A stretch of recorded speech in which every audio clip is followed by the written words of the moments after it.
जानते हैं इनकी उम्र क्या है। अब इन भगवानों की थोड़ी सी सतिथि बताते हैं, इनकी आयु समझाते हैं आपको।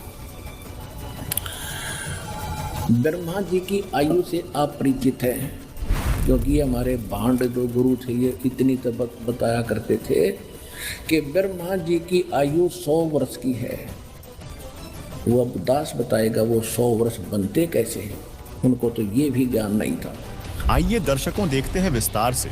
श्री ब्रह्मा जी का एक दिन 1008 चतुर्युग होता है। एक ब्रह्मा जी के दिन में 14 इंद्रों का शासन काल पूरा होता है। एक इंद्र का शासन काल 72 चौकड़ी युग का होता है। एक चौकड़ी चतुर्युग में 4 युग होते हैं। सतयुग जो 17,28,000 वर्षों का होता है। त्रेता युग जो 12,96,000 वर्षों का होता है। द्वापर युग जो 8,64,000 वर्षों का होता है। कलयुग जो 4,32,000 वर्षों का होता है।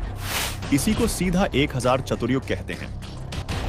फिर 1000 चतुर्युग वास्तव में 1008 चतुर्युग की होती है। ब्रह्मा की आयु, ब्रह्मा की रात्रि 1000 चतुर्युग की होती है तथा इतना ही दिन होता है।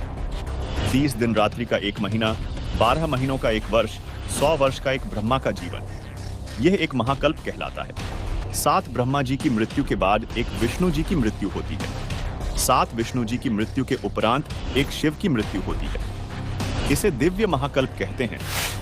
70,000 त्रिलोकीय शिव की मृत्यु के बाद एक ब्रह्मलोकीय शिव अर्थात काल ब्रह्म की मृत्यु परब्रह्म के एक युग के बाद होती है। ऐसे 1000 युग का परब्रह्म अक्षर पुरुष का एक दिन तथा इतनी ही रात्रि होती है। 30 दिन रात का एक महीना, 12 महीनों का एक वर्ष तथा 100 वर्ष की परब्रह्म द्वितीय अव्यक्त की आयु होती है। इतनी लंबी आयु है अक्षर पुरुष की, फिर भी मृत्यु है, इसलिए इसको अक्षर कहने लगे। अक्षर माने अविनाशी होता है, लेकिन ये अविनाशी नहीं है, लेकिन अविनाशी से कम भी नहीं है। इतनी लंबी उम्र में मरेगा लेकिन फिर भी मृत्यु है। तो सूक्ष्म वेद में कहा है, एती उम्र बुलंद मुर्गा अंतरे, सतगुरु लगे न कान न बैठे वो संतरे। इतनी लंबी आयु होने के बाद भी मृत्यु होगी, क्योंकि आपको वो तत्वदर्शी संत नहीं मिला